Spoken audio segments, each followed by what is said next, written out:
I have a tree in front of my place. I do Almost too. all the leaves are totally gone already. Yeah, I have a tree in front of our house. It's got a little bit of some green, but you can see the colors on top look like they're changing colors, but they're actually kind of dying. So, but yeah, we are going to be seeing the colors of fall here pop here in the next couple of weeks. Usually by mid-October, we start to see them move through, and we're also going to be seeing plenty of sunshine heading into tomorrow as well. Let's go out to the Oregon coast over in Astoria. A lot of sunshine and really pleasant conditions for the first weekend of October. That doesn't roll off the tongue all that smooth just yet.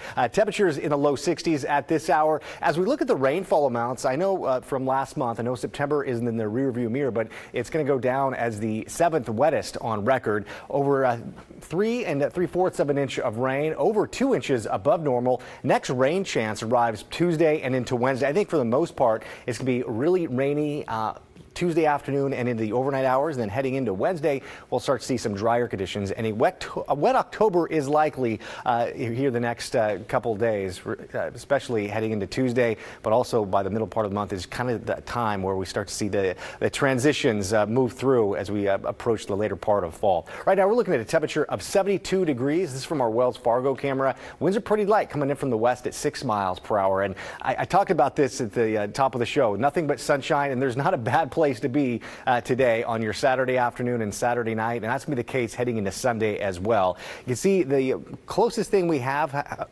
from a front arriving is well north of us, and we're not going to be seeing any evidence of that front move in heading into tomorrow. So let's put Futurecast in motion. I have it stopped here tomorrow morning at 7:30. We'll have some patchy areas of fog, but the fog really doesn't stick around for too long, and then by the afternoon we'll start to see some of those clouds melt away, and we'll start to see a little bit more of the sunshine. And take a look at that. I'll step out of the way. This is up from our Timberline Lodge camera. A little bit of white up on the Oregon Cascades up at Mount Timberline there, or Timberline Lodge rather. That's Mount Hood. But we're going to be seeing some changes move through. I'd say by the later part of this month, we'll definitely be seeing that mountain covered in white, which is of course going to be putting a smile on the skiers and snowboarders faces here in just the next few weeks. Highs today were in the low 70s, really 72 throughout many locations. Just a little bit cooler over to McMinnville. Temperatures in the upper 60s, and it's going to be a repeat performance heading into tomorrow. On the Dalles, you saw a temperature earlier today of 75 degrees. So tomorrow, sunny skies after some morning fog along the Oregon coast.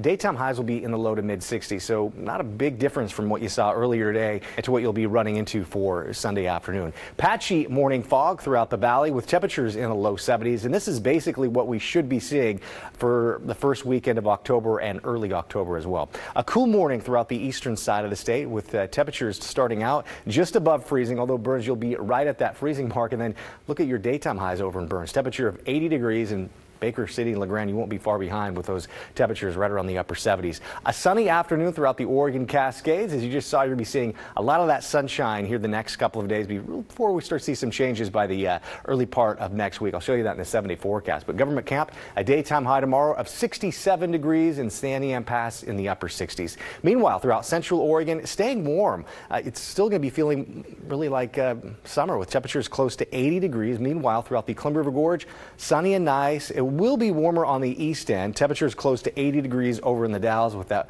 wind coming in from the west about 10 to 15 miles per hour. Throughout southwest Washington, partly cloudy skies. Daytime highs in the upper 60s to low 70s. And starting off tomorrow will be pretty crisp with temperatures in the upper 40s. Morning fog followed by afternoon sunshine by lunchtime. Temperature of 64 degrees by midday. On our way to a high of 72. On Monday, upper 60s. Changes move in by Tuesday afternoon into Wednesday. Dry mainly for Wednesday, and we'll start to see really, I'd say, pleasant conditions, although it will be on the cooler side for your mornings heading into Thursday and Friday with overnight lows in the low 40s. So definitely fall conditions out there. Brittany's smiling. She's loving it. She is loving it. I just get so excited for like that fall jacket. I took it out of storage and I was like, it's time. Yeah, it'll be time next week for sure. Okay, thanks so much, Joe.